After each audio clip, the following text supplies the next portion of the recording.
Hola, ¿qué tal? Muy buenas noches, lectores de AF Medios. Agradecemos el favor de su atención. Esto es una edición más de Focus, un programa de opinión de AF Medios y como siempre, como todos los miércoles a las 8 de la noche, pues es un gusto poder saludar a Rubén. ¿Cómo estás? Muy bien, Esaú, muchas gracias. Un gusto poder platicar otra vez contigo. Como siempre, un placer, Esaú, muchas Vaya gracias. cosas que han pasado en esta semana, bueno, prácticamente en 7, 8 días, cosas relevantes en temas políticos, en temas sociales. Pero uno de los temas que está en la agenda de hoy, pues es la cancelación de los debates, del debate por la senaduría en Colima. Los 6 aspirantes a la senaduría en Colima, pues es la cancelación que tenemos hoy en día. Y vamos a ver, antes de empezar a platicar, claro, si quieres, sí, lo que dijeron en el INE hace un momento para aclarar esta situación de por qué se canceló el debate al Senado en Colima. Reunión se consultó a las dos representaciones que participaron, la del Movimiento Ciudadano y la del Partido Acción Nacional, si sus candidaturas continuarían participando, y bueno, pues se discutieron una serie de aspectos con la finalidad de llegar a consensos. Lo primero que se puso en la mesa fue un proyecto de acuerdo que se discutiría unos momentos después, ya en una sesión extraordinaria del Consejo Local de manera formal, en donde se hacía precisamente este ajuste a la escaleta. En primer lugar, nada más aclarar que no había la intención de modificar ninguna regla del debate, ni las reglas de moderación, ni las reglas de participación de la ciudadanía, ni la forma de las preguntas que iban a hacer las y los moderadores, ni las preguntas al azar que se iban a estar formulando a las candidaturas que fueron hechas llegar al instituto por parte de la ciudadanía. Lo que se propuso fue ajustar la escaleta, la duración del debate, desde luego el orden de participación de las candidaturas, dado que ya no serían 6 sino 4, y el lugar en el que se ubicarían las candidaturas, estos 4 temas. Y bueno, una vez que se celebró esta reunión de trabajo, por parte del Movimiento Ciudadano se manifestó la disposición para continuar participando en el debate. La única petición que hizo el partido, la representación del partido Movimiento Ciudadano, fue que se mantuvieran los atriles o los podiums en el auditorio y que se llevara a cabo el debate con los 2 atriles o podiums vacíos, ¿no?, de las 2 candidaturas que no participarían. Por su parte, el Partido Acción Nacional, en términos generales, propuso que se mantuvieran los atriles, pero adicionalmente que no se modificara la escaleta, incluso que en el momento de la escaleta, cuando les tocaba participar a las candidaturas ausentes, que ya habían manifestado 2 días antes la decisión de no participar, que la cámara enfocara al espacio vacío, que los moderadores extrajeran la pregunta al azar, la formularan y el cronómetro corriera el tiempo que les hubiese correspondido a las candidaturas que no iban a participar en el debate. Estas fueron digamos, las peticiones del Partido Acción Nacional. Se estuvo haciendo ahí una serie de comentarios con la finalidad, siempre ha sido la finalidad del Instituto Nacional Electoral, de sí celebrar este debate. Y bueno, pues no se llegó al acuerdo, es decir, la representación del Partido Acción Nacional dejó muy claro que si era con estas modificaciones que se estaban proponiendo en cuanto a la escaleta y a los tiempos, y no dejar ese espacio para las candidaturas ausentes y que se formulara la pregunta, no estarían dispuestos a participar en el mismo. Pues Rubén, se cancela este debate que era el más esperado en el estado, el que tenía la responsabilidad quizá de un poquito más de nivel, candidatos al Senado. Pues, tú recordarás que son puestos de 6 años y por supuesto que tienen toda el margen para poder desarrollar políticas y defender posiciones y argumentar muchísimas cosas en la Cámara Alta en el país. ¿Qué te deja esta cancelación de del debate? Pues deja un mal sabor de boca en general. Esaú, yo creo que da una señal muy equívoca que los candidatos de la coalición de Morena y Partido Verde Ecologista, que son Virgilio Mendoza y se me fue el nombre Ana de Karen. Ana Karen, hayan cancelado excusándose porque ellos dicen que pues la candidata, una de las candidatas de Movimiento Ciudadano al Senado, la exalcaldesa de Manzanillo, Griselda Martínez, iba a estar atacándolos constantemente, que porque ella tiene un discurso de mucha agresividad hacia ellos. Y yo lo que me pregunto es, Saúl, pues entonces, ¿para qué quieren ser senadores? Pues ser senador, como ser diputado federal o ser diputado local, son cargos de naturaleza deliberativa, o sea, de discusión. Si, se llega al Senado a discutir. No son cargos donde uno puede hacer lo que uno quiere, pues, o sea, llega uno a discutir, a encontrar consensos, a encontrar acuerdos o disentir totalmente y plantear una posición distinta. Si se le tiene pendiente miedo, temor, precaución o como se le quiera llamar a la candidata de MC, porque es muy agresiva, cosa que, bueno, pues quizás sea cierto, pero eso no es una excusa para cancelar un debate. No, y además la propia Constitución de la República contempla eso, la democracia deliberativa, que es el margen o es el argumento constitucional que tienen el Poder Legislativo para poder aprobar sus normas, ¿no? Así es. Que no te vaya a escuchar la ministra Batres, porque ella dice que no existe el término democracia deliberativa, pero bueno, esa es otra discusión que ya le demostraron que sí existe. Claro. Y bien, y yo creo que esa cancelación es algo absurdo. ¿Para qué quieres ser entonces candidato? Es como que dijeras, voy a ser candidato a gobernador, pero no quiero gobernar. Que bueno, pasa mucho también. Sí, pero también, pasa mucho también. Pero quiero ser presidente municipal, pero no voy a tomar ninguna decisión. Bueno, entonces, ¿para qué quieres ser? Entonces, vaya, no entiendo para qué se quiere ser senador si no se va a discutir y aguantar los debates. Porque de eso vive, de eso es la vida pública enmarcada en el ámbito legislativo, que es vivir en el debate constante. Pero bueno, no obstante eso, también después los candidatos de la coalición del PRI-PAN y PRI-PAN también dijeron que siempre no iban. Sí, que no estaban de acuerdo, con los cambios, ¿no? Con los cambios que se habían hecho, pero ya escuchamos ahí a la autoridad electoral diciendo, bueno, que los cambios eran una adecuación, intentando que el debate se salvara, se realizara. Para mí es un error, en este caso, no ir al debate, por más que haya habido algunos cambios, adecuaciones, lo que sea, porque creo que era la gran oportunidad de presentar en público propuestas, que a veces es muy difícil presentarlas en una sola emisión frente a toda la sociedad. Y además era en un marco muy digno, que era la Universidad de Colima, en un marco muy respetuoso, muy plural. Es una institución, es quizá la institución más importante del Estado, junto con el gobierno estatal. Entonces, bueno, pues estar ahí en el foro universitario era muy importante, pero además ellos tenían toda la libertad política para decir, aquí estamos, nosotros sí venimos, nosotros sí estamos dando la cara. Claro. Hubo quienes no quisieron venir, pero bueno, ese es su problema. Yo creo que se perdió esa gran oportunidad y creo que es una lástima porque los colimenses merecemos debates de calidad para decidir el futuro. Los senadores normalmente son espacios de representación que se mantienen un tanto alejados de la sociedad. No tienen la cercanía social que puede tener un diputado local, que tiene un distrito que atender. No tienen la cercanía que puede tener un presidente municipal, ni la capacidad ejecutiva que puede tener un gobernador. Entonces los senadores tradicionalmente se distancian mucho de la sociedad.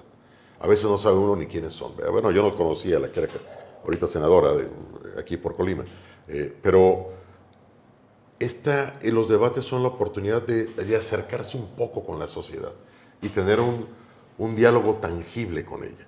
Y aquí se está desperdiciando, es una gran tristeza. Claro, deja una sensación de vacío, ¿no, Rubén? Una sensación de vacío, es tu examen. Sí. Pongamos un ejemplo simple así, es tu examen para ingresar. Sí, sí, claro. Es la única oportunidad de manera formal, fuera de andar en campañas en la calle o en campañas conjuntas, donde tenías un espacio determinado como candidato para poder expresar tus metas en términos de legislatura, en términos en el Senado, que es la Cámara Alta. Finalmente La mayoría de las aprobaciones que tienen ya un carácter importante constitucional para la población siempre recaen en el Senado, tiene que autorizarlas el Senado y se requiere pues legisladores competentes, cuando ¿De menos calidad? de calidad. Aunque tú y yo sabemos que regularmente las bancadas hacen cargada por lo que les dicta tanto su dirigencia nacional o en el caso de las bancadas del partido en el poder, pues es lo que dicta el presidente, es la verdad, así sucede. Así es. Pero si no estás dispuesto a debatir en tu propio estado, pues ¿qué podemos esperar los colimenses, no? Así es. Tanto los que argumentaron al principio que no querían debatir, como los que después entraron a hacerle quite segunda a este argumento de no entrar al debate. ¿Qué van a decir? Me da miedo debatir. Elígenme senador o senadora, pero me da miedo debatir, ¿eh? Bueno, entonces no sé a qué vas a ir al Senado, ¿verdad? No, pero además hace un momento, después de la rueda de prensa del INE, platicábamos algunos colegas y decíamos, a ver, no se va a realizar este debate, la población no va a tener un escenario especial para poder elegir a su senador, y de todos modos, Rubén, como quiera que sea, las condiciones que sea, el nivel que tú elijas, Colima va a tener 3 senadores. O sea, de esos 6 que estaban ahí, de todos modos, 3 van a entrar, sí o sí. Y con este nivel, no sé qué podemos esperar. No, pues van a ir a lo mejor de vacaciones, ¿no? O van a estar esperando no debatir nunca, van a estar esperando cuando hay un ambiente propicio para debatir, donde esté todo cómodo. Y bueno, eso es una representación de muy baja calidad. Yo esperaba que tuvieran la altura, los 6, si no en términos de preparación, sí la altura de carácter, porque allá van a ir a defender a la población. Se supone que tienen que estar allá para defender a la población. Y entrar a debates duros donde está de por medio el bienestar de la población. Ese debe ser tu lógica como legislador. Y hoy para mí deja un sentimiento de vacío en un escenario que parecía ser el único de ese nivel, ¿no? Sí, qué triste, Saúl, la verdad. A mí me deja esa sensación de... Digo, hay algo que yo siempre he tratado de que se pregunten los aspirantes a algo. Lo primero que tienes que preguntar es, ¿para qué quiero ser? Si tú aspiras a algo en la vida, lo primero que tienes que preguntarte es, ¿para qué quiero ser? Porque si nada más lo haces por la ambición de lo que vas a ganar o de mantenerte con el ego inflado, el estatus, ¿no? Sí, el estatus, pues vas a hacer el ridículo, no va a ser algo que valga la pena. Y ejemplos en la historia hay muchos, ¿no? Muchísimos. En las gobernaturas, en las senadurías, en diputaciones, en lo que sean, presidencias municipales, hay muchísimos, hasta en las presidencias de la República. Pero si no quieres ser, si no tienes un proyecto claro de por qué ser, ¿para qué quieres ser entonces? Entonces yo les preguntaría, en primer lugar, a estos candidatos que rehusaron participar en el debate, pues ¿para qué quieren ser senadores? O senadora o senador. ¿Para qué? Si van a tener miedo del debate, caray, pues va a ser muy pobre su representación. Sí, en el caso de Meli y Germán Sánchez, Meli Romero y Germán Sánchez, que son de la coalición Corazón y Amor por México, ellos señalaban que el Instituto Nacional Electoral estaba haciendo cambios en la dinámica del debate para favorecer a algunos candidatos. Hoy en la tarde fue desmentido ese comentario por parte de las autoridades del INE en Colima, señalando que siempre se han mantenido con imparcialidad, con la lógica y el espíritu de máxima publicidad para todos. Y nos consta, o sea, el INE realmente tiene realizando muy buen trabajo en las últimas elecciones. Esperemos que en esta también se confirme. Pero me parece que en el caso de Meli Romero y Germán Sánchez señalaban hoy en la tarde que ellos son los que más propuestas han presentado y que por supuesto que les interesaba estar en el debate. Pues lo hubieran hecho, ¿no? Lo hubieran hecho, claro. Ahí estaba el espacio. Lo hubieran hecho. Hoy el INE explicó, el debate se podía seguir realizando con 2 fuerzas políticas. Pero ya con una, pues, es No, imposible. es ridículo, ¿no? O sea, voy a debatir conmigo cómo va a estar la situación. Pero sí, si tantas ganas tenían de presentar propuestas, pues lo hubieran hecho. Claro, y además yo creo que es una gran oportunidad desperdiciada, porque también hay que estar en esos lugares, Esaú, y decir, a ver, yo aquí sí estoy, ¿eh?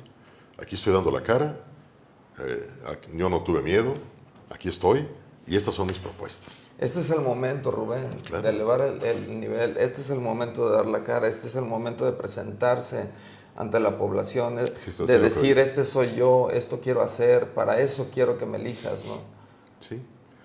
Y bueno, pues bastante triste el argumento que dieron los candidatos de la coalición de Morena PT, y no nada afortunada la posición que tuvieron ahorita la candidata y el candidato de la coalición PRI-PAN. Creo que debieron haber estado ahí y haber demostrado su calidad en ese debate. Sí, finalmente hubieran estado contemplados, ¿eh?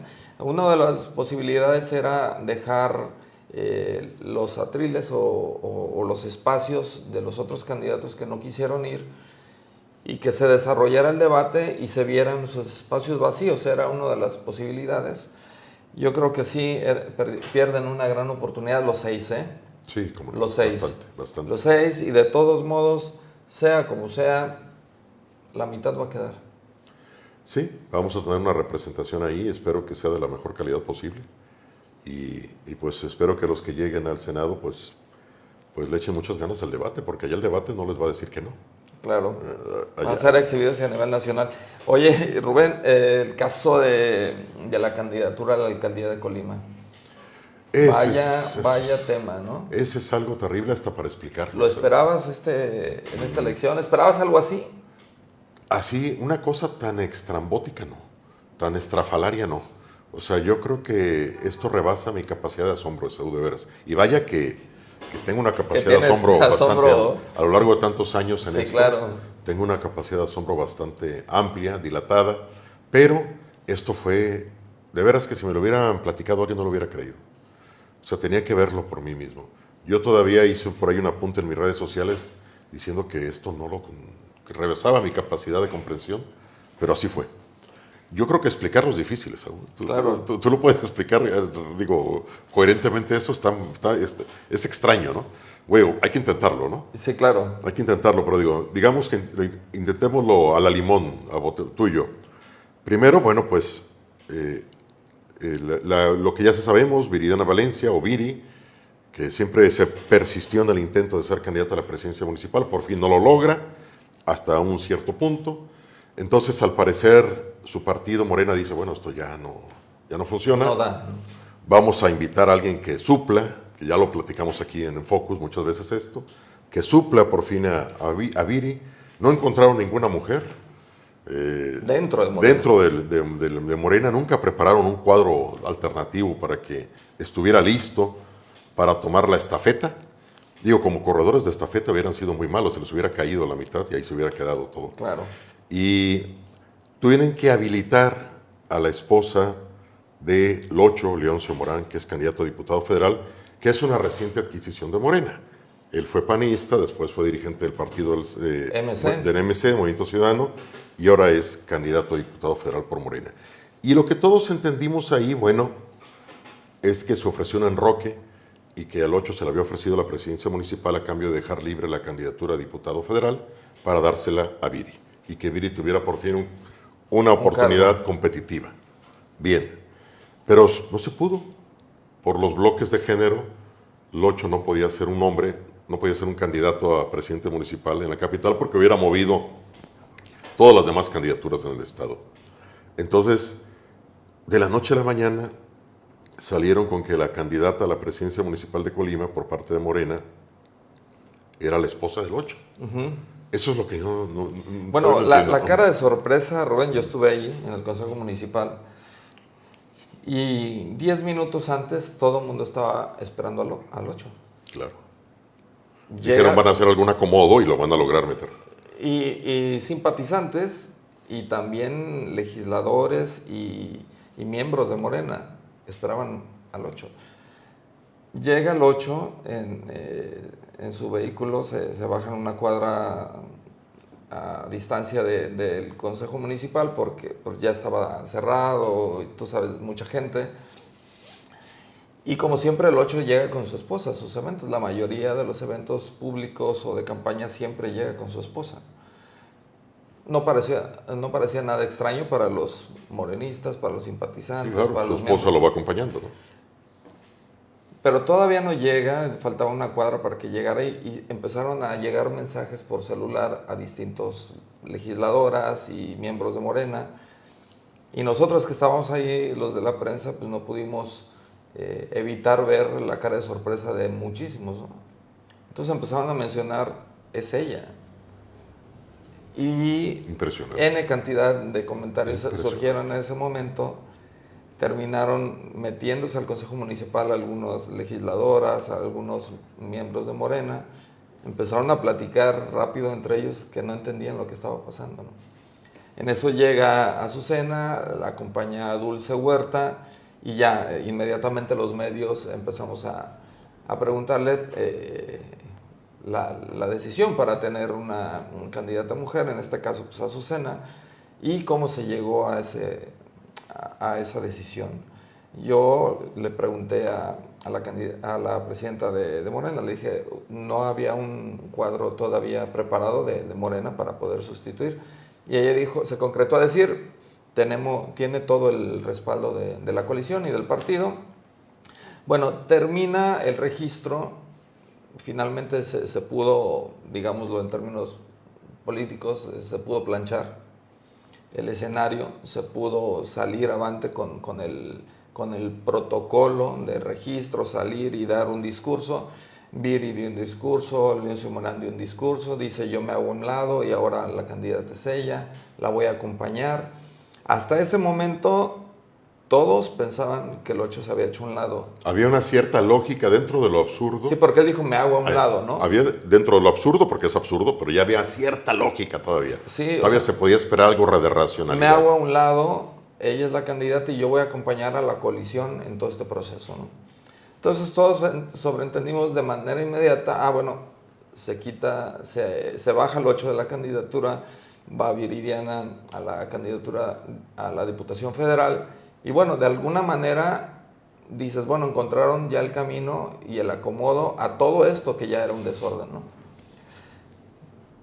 Así sucede, no pasan ni 48 horas. Y lo peor apenas viene, ¿verdad? O sea, la sorpresa apenas pasa viene. ese día, 3 de mayo, y en menos de 48 horas empiezan a salir versiones, empiezan a salir discusiones. Bueno, que el 8 no finalmente retira su renuncia a la candidatura en el INE. Hay que recordarle a nuestro auditorio que para tú renunciar a una candidatura debes expresar que renuncias, después tienes que ratificarla, porque puede alguien llegar y presentar una renuncia tuya en tu nombre y apócrifa, lo que sea. No puede ser. Y el Consejo General del Instituto Nacional Electoral tiene que sesionar y tiene que validar que renunciaste. Bueno, antes de que sesionara, Leoncio Morán retira su renuncia. O sea, teóricamente se queda, para que nuestro auditorio lo comprenda perfectamente, se queda entonces él de candidato a diputado federal y su esposa se queda como candidata hasta el momento a la presidencia municipal de Colima. Y entonces a la pobre de Viri la dejan fuera. O sea, ya no se queda ni con uno ni con otro. En este escenario está así. Fuera. Y por eso es que ahorita Viri presentó otra vez un recurso. Ajá. Porque ahora ya no le queda más que pelear por ver si logran un rebote de circunstancias. Sí. El máximo tribunal, que no creo que lo resuelva adecuadamente, porque es un tribunal constitucional y esto es un asunto de legalidad. A ver si el tribunal le dice que sí puede ser candidato. No, Viri presenta un recurso de revisión ante la Sala Superior del Tribunal Electoral del Poder Judicial de la Federación, buscando el mismo fin, que es tener la candidatura. Pero, ¿qué escenario, vaya escenario que deben estar enfrentando al interior de Morena? Que la capital del estado esté en este momento. Sí, porque así, bueno, ¿no? la esposa del 8, Azucena se llama. Sí. Todos mis respetos para ella, yo jamás hablaría mal de ninguna candidata y menos de una candidata mujer. mis respetos para ella, pero ella no representa a Morena. O sea, ella es si su esposo, que era el 8, entró como con calzador para ser candidato a diputado federal por Morena, y había mucho resquemor en medio del partido, porque bueno, tenían que aceptar un candidato que había estado en contra de Morena y que había estado en contra de la gobernadora. En la elección pasada. En la elección pasada. Bueno, pues con mayor razón se puede eso decir de su esposa, ¿no? Que su esposa pues ni siquiera estaba en la ecuación para la competitividad electoral en este momento. No había aparecido, pues no. Ella era la esposa del 8 y lo estaba acompañando como tal en ese proceso. Me imagino que tiene alguna experiencia política la señora, pero cuando estuvo en el DIF, En el DIF estuvo con él. Cuando estuvo presidiendo el DIF, precisamente en la capital del estado. O sea, es un galimatías. Parece una novela de Patricia Highsmith, o sea, enredosa, o sea, por un lado, por otro.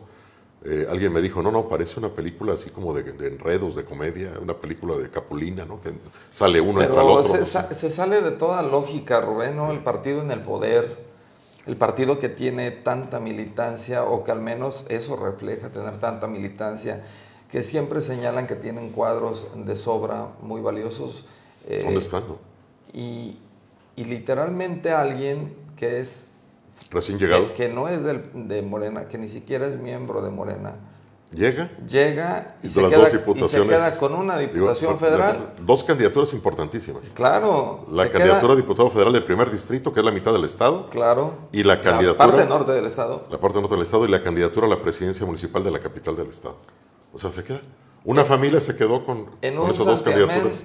Se quedó con dos posiciones importantísimas, una figura política que no le resto conocimiento en el estado, es un personaje que ha sido 2 veces candidato a gobierno del estado, ha sido 2 veces tiene sus cualidades importantes. Tiene su alcance en cuanto a conocimiento de la población. Experimentado, muchas cosas. Lo conoce la población, es decir.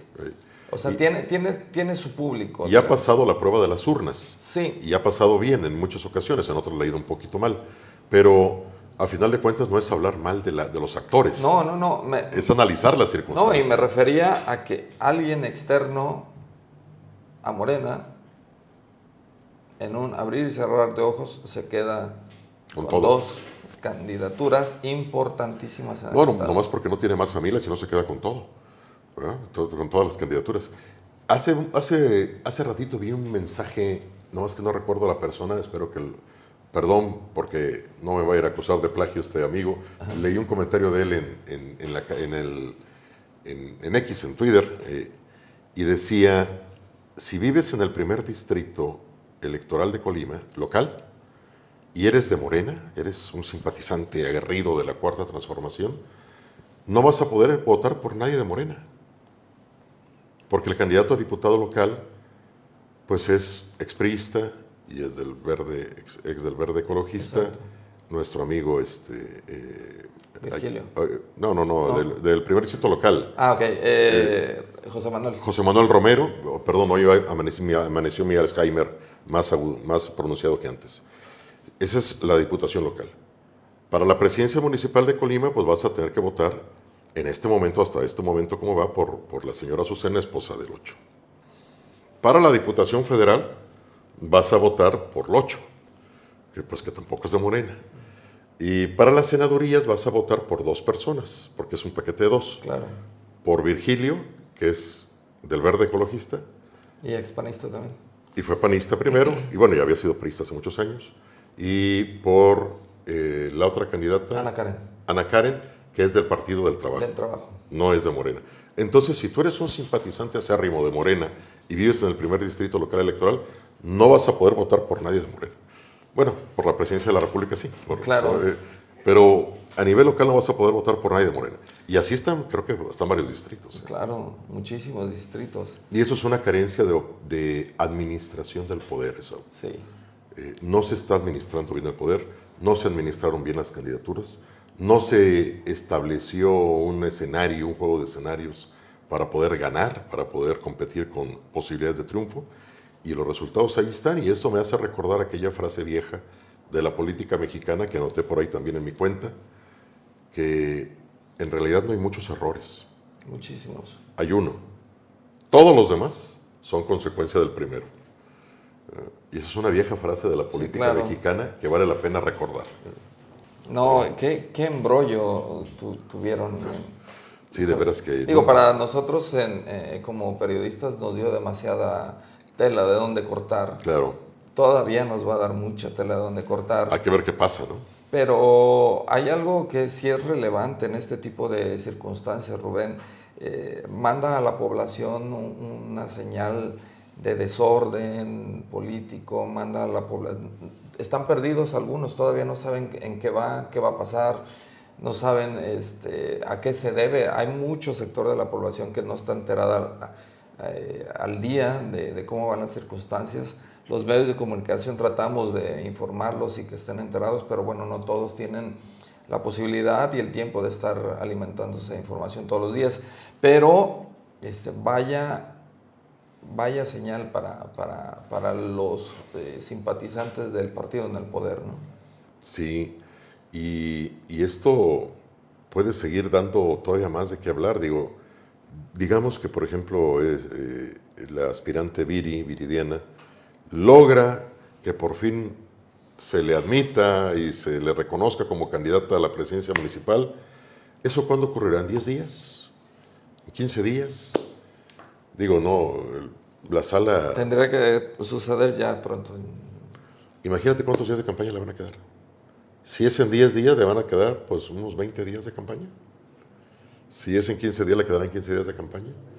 Es absurdo, no se lo van a dar, pero imagínate esa posibilidad de que se lo dieran esa candidatura, pues va a ser, no cuesta arriba, super cuesta arriba, ¿verdad? Claro. Y ahora, yo no entiendo, yo creo que el 8 debe dar una explicación de por qué pasó esto, ¿no? Sí. No sé si ya la dio, yo he estado muy atento a Ha los dado medios. algunas ruedas de prensa, algunas entrevistas, y en algunas señala que, bueno, él está con Viridiana, que él está con el proyecto de la 4T, que está a full con la coalición. Bueno, todos sabemos que son discursos políticos, que son discursos mediáticos, pero de lo que está sucediendo atrás, tras bambalinas, pues no ha dicho gran cosa, ¿no? Sí, porque es muy raro que primero diga que va a renunciar a una candidatura, se va a apoyar a su esposa, lo cual hubiera sido, dentro de todo hubiera sido algo racional, pero ahora de repente tampoco renunciar, bueno, pues convierte todo esto de veras que no encuentro una palabra mejor, esto es un enredo, un galimatías. Un galimatías. Una confusión. Y me gustó la definición que le diste al principio, estrambótico. Hace mucho que no escuchaba estrambótico, esa palabra. Hay un grupo de rock mexicano por ahí de los 90s que se llamaba Los Estrambóticos. Oye, Rubén, también hay un tema que fue muy relevante en términos de declaraciones y de lo que implica. Esta declaración generó muchísimo malestar en muchos sectores. La declaración del presidente cuando dijo que ya no hay más violencia, lo que hay son más homicidios. Qué barbaridad. Como si los homicidios no fueran violencia, ¿no? ¿Cómo tomas esta frase? Bueno, para mí ese es el clásico sofisma, ¿no? Por excelencia, el sofisma es cuando alguien parece que dice algo lógico y coherente, pero en realidad está diciendo algo que es tortuoso, ¿no? Algo que es falso, que no tiene una raíz sólida. Y esto es una expresión muy clara de ese sofisma, es decir, es un juego de palabras que busca confundir en lugar de aclarar. ¿Cómo es posible que se defienda que ya no hay la misma violencia que antes, que lo que crecieron son los homicidios nada más? Bueno, los homicidios son una muestra palpable de la violencia que está experimentando el país. No sé cuántos homicidios ya habremos llegado ahorita a uno. Creo que es el peor ejemplo de violencia, un homicidio, ¿no? De hecho, es el peor ejemplo de violencia, un homicidio. Sí, claro. Llevamos al corte del día de ayer 186,289 asesinatos. Qué impresionante, Saúl. En el sexenio anterior fueron 150,000. Sí, no, ya lo superamos por mucho. Yo estaba leyendo también, Saúl, y es un tema que quizás valía la pena tocar en un momentito más, el informe que hizo esta comisión independiente sobre los muertos por COVID, claro, sobre la administración por COVID que hubo en el país. Por cierto, es un informe que se estaba esperando desde hace mucho, que es un informe que debieron dar las instituciones con más claridad, pero a falta de eso lo hicieron una comisión independiente de investigadores, etcétera. Y ellos afirman que hubo 800,000 muertes por COVID. Sí, mencionaban 808,000. 808,000. Si estas 808,000 muertes por COVID, que ellos insisten en que fue una cantidad de muertos desproporcionada comparada con el resto de los países, es decir, que hubo una mala administración de la lucha contra el COVID, de las instituciones, si tomamos esos 800,000 y le sumamos estos 186,000 muertos, estamos hablando de prácticamente 1,000,000 de muertes en el periodo de gobierno En actual, este sexenio. En este sexenio. Cerca de 1,000,000 de muertes. Eso es impresionante. Sí, hay que explicarle también a nuestro auditorio un poquito cómo se empezó por ahí en el 2019, 2020, 2021, cómo la prensa empezó a encontrar esta discrepancia entre muertos oficiales por COVID y los que realmente estaba viendo. La tasa de mortalidad en el INEGI tiene un patrón muy estable en los países. En este caso INEGI lo registra. Entonces, a partir del COVID, la tasa de mortalidad se disparó. Así es. Entonces, tanto la prensa, los periodistas, algunos analistas empezaron a decir, a ver, esta disparidad o esta cifra que se está disparando en términos de muertes por COVID y muertes en general que está registrando el gobierno mexicano no cuadran con las cifras oficiales que se estaban dando, ¿no? Entonces ahí, nada más para poner en contexto un poquito a nuestra audiencia de cómo se empezó a encontrar este punto y ahora con este informe de la Comisión Independiente de Investigación sobre la Pandemia COVID-19 salen estos datos que estás mencionando, ¿no? Sí, además, son muy reveladores de que hubo una mala respuesta institucional en el combate al COVID. Y no nos podemos ir muy lejos al respecto, porque podemos recordar la gran terquedad con la que se manejaron la política de salud. Yo recuerdo a este doctor Gatell, López Gatell, que ahorita le llaman ahí de formas muy feas en las redes sociales. Este doctor López Gatell, yo recuerdo que reaccionaba con una actitud muy cercana a la intolerancia. Cuando se le decía, oiga, ¿por qué no se promueve el uso del cubrebocas? Y hasta se molestaba. Y decía que no, que el cubrebocas, que no era una opción. Pero vaya, en todo el mundo traían cubrebocas. En todo el mundo la gente estaba usando cubrebocas. No, el quédate en tu casa. El quédate en tu casa es otra cosa que fue... El propio informe que menciona señala que esa frase o esa medida del gobierno provocó que un gran porcentaje de pacientes o de infectados por COVID en su casa, solos. Murieran en su casa, que no llegaran a una atención al hospital. En algún momento también muchísimos analistas mencionaban que el quédate en tu casa era tratando de evitar que saturaran los hospitales porque no tenían con qué hacer frente, ¿no? Aunque decían que tenían con qué, no había manera. Entonces, muchísima población, un gran porcentaje de esta estadística, señala el informe, pues murieron en casa, ¿no? Y lo peor es de que no se ve el mínimo gesto autocrítico, Esaú. A mí me duele decirlo, pero yo vi la respuesta del presidente que dice que eso es un informe, pues prácticamente lo tildó de falso, que era un informe electorero, que era un informe para dañar su administración. Caray, pero es que si no se discuten las políticas públicas, de una discusión racional, inteligente, independientemente del momento político, pues estamos condenados a que solamente vamos a recibir una sola versión de la realidad, ¿verdad? Si solamente recibiéramos la versión de la realidad del presidente, pues no estaríamos en una democracia. Hay que discutir la versión de la realidad de quien tenga el poder, ¿verdad? Sea un presidente, gobernador, lo que sea. Hay que discutir esa versión de la realidad precisamente para que entre todos lleguemos a una conclusión válida y podamos determinar y examinar qué fue lo que hicimos mal. Porque al rato viene otra crisis igual, otra pandemia igual que puede llegar a la vuelta de la esquina y entonces vamos a reaccionar de la misma forma y otra vez vamos a volver a soportar miles y miles, decenas de miles y centenares de miles de muertes en México que a lo mejor pudieron evitarse con una adecuada política pública. Y aquí no se hizo, ¿no? Aquí hubo muchas deficiencias y ahí está para la historia. Y eso no se puede ocultar, es No, la vaya, historia. es una cifra muy, muy elevada de muertes en el sexenio, Escandalosa. tanto por seguridad como por salud. Y para muestra, bueno, en cada estado hay muestras de deficiencias en materia de salud. Hoy nosotros publicamos un comentario, un reclamo que hacía de manera oficial el Sindicato Nacional de Trabajadores de la Salud, sección 30, donde señalaba que, bueno, que no hay las condiciones, insumos, no hay incluso materiales para limpieza, para mantenimiento, que necesitaban que se resolviera esto de manera inmediata en los hospitales que tienen que ver con el IMSS Bienestar. Y pues vaya cifras, ¿no?, que estamos teniendo al final del sexenio. Independientemente de cualquier corriente política, creo que nuestra responsabilidad es decir las cosas como son. Y de todos los mexicanos analizar las cosas, ¿no? Sobre todo hay algo que yo siempre menciono en algunas pláticas que tienen que ver con esto y que tratan de llevarlo al terreno político. Yo siempre les digo, a ver, los gobiernos o el gobernante, su principal responsabilidad constitucional es proteger a sus gobernados, vigilar que sus gobernados estén bien, que tengan seguridad, que tengan salud. Eso es su gran responsabilidad. Es la tarea del Estado. No tienen que llevarlo al terreno político, lo entendemos, que se vayan hacia allá cuando sean temas que no les favorecen, pero nosotros no estamos para tratar temas políticos, nosotros estamos para decir las cosas como son. Así es.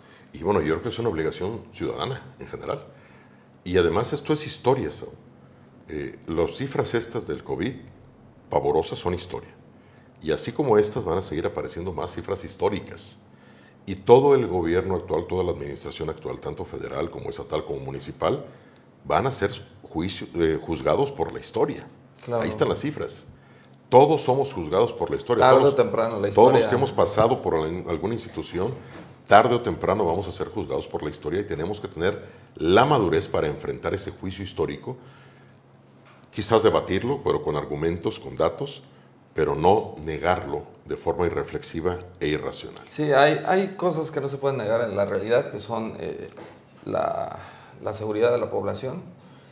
Tarde o temprano va a haber cifras de eso, porque es un tema que todos lo registran. Es un entorno general el que se registra, no es algo muy particular que le sucedió a alguien y ahí queda, ¿no? Siempre afecta, siempre termina derramando su influencia en diferentes sectores de la población. Y la salud, ¿no?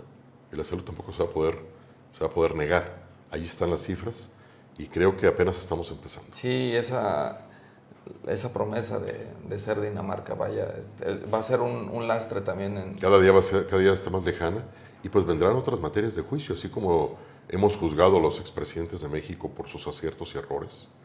Bueno, pues aquí vamos a enfrentar también un juicio muy fuerte hacia la administración actual, que hay muchas cosas que creo que le va a quedar de deber a los mexicanos. Sin duda habrá hecho cosas buenas, pero hay otras cosas en las que le quedó mucho deber a México y a los mexicanos. Y ese es la punta del iceberg, este informe de COVID. Sí, ya será la propia historia la que tenga nos diga el mejor juicio, ¿no?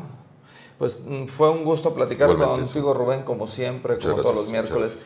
Pues agradecemos mucho el favor de su atención, estimados lectores y auditorio de AF Medios. Esto es Focus, una edición más de Focus, todos los miércoles a las 8 de la noche.